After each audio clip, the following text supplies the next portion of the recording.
Bonjour Gilles pour actualité-dvd.com. Je vous parle du DVD du film Celle que j'aime, distribué par TVA Film le 4 mai 2010. Le film est réalisé par Élie Chouraki, mais en vedette Barbara Schultz, Marc Lavoine et Gérard Darmon. Isabelle est une jeune femme de carrière qui a tout pour être heureuse. Hélas, son fils Achille vit seul avec elle depuis des années et refuse de la partager avec aucun autre homme. La tâche sera donc ardue pour elle de lui faire accepter Antoine, son amoureux, qui est en couple avec elle depuis déjà près d'un an. Celle que j'aime fait partie de ces innombrables comédies dramatiques françaises qui font pas franchement rire ni franchement pleurer.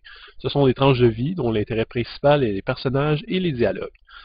C'est correct en ce qui me concerne. Je considère que c'est le point fort du cinéma français. Les Américains ont les effets spéciaux, les Chinois ont les cascades et les Français ont les dialogues.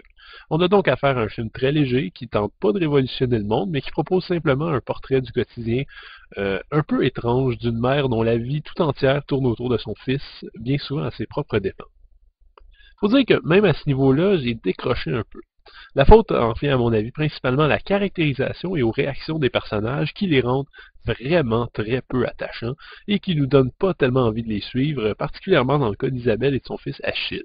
En fait, Achille est pas vraiment un enfant. C'est le genre de monstre surdoué, social, bizarre qu'on rencontre bien souvent juste dans les films.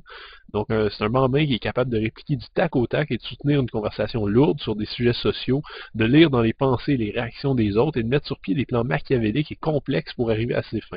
Bref, il agit et pense comme un adulte et n'est là finalement que pour stimuler le scénario.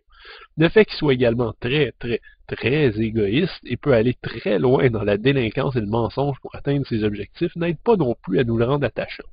En fait, à certains moments, on aurait même pu croire qu'on regarde une version française intellectuelle de Damien la malédiction. Euh, bon, j'exagère peut-être un peu, mais vous comprenez l'idée. Ah, j'oubliais, Achille adore les vieilles comédies musicales de Jacques Demy, ce que je refuse de croire possible. Si vous avez un petit gars, je vous mets au défi de lui faire écouter les parapluies de Cherbourg au complet et on s'en reparle. Le reste est un peu à l'avenant. Isabelle pique des crises pour un oui et pour un non. Antoine est l'amoureux parfait de conte de fées, prêt à se plier en quatre pour tous les caprices d'Isabelle ou d'Achille, qui lui en fait pourtant voir de toutes les couleurs. Seul Jean, l'ex à Isabelle, joué par l'excellent Gérard Darmon, est un personnage qui arrive, à mon avis, à tirer son épingle du jeu, en représentant avec nuance un homme qui aimerait bien revenir avec son ancienne flamme, mais qui refuse de tout brusquer. Évidemment, Elie Chouraki ne cherche pas à faire dans le réalisme pur et dur non plus. Son film vise pas autre chose que le divertissement rose bonbon et sucré, porté par beaucoup, et je dis bien beaucoup, de chansons pop folk indie qui jouent à chaque 2 minutes. Mais je pense que même pour faire rêver, on a besoin de personnages auxquels on peut s'attacher, et c'est assez difficile ici. Heureusement, les acteurs sont bons, et la jolie Barbara Schultz, que la caméra, bénie soit-elle, nous montre généreusement sous toutes les coutures, campe avec conviction ce rôle qui n'en valait peut-être pas autant.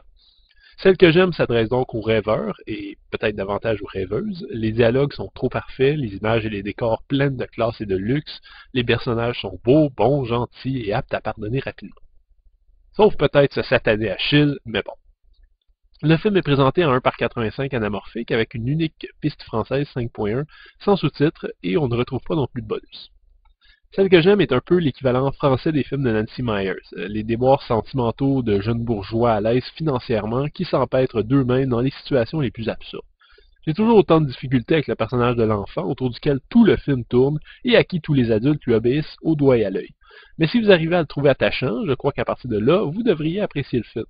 À regarder par un dimanche après-midi pluvieux. C'était Gilles, merci, bon visionnement.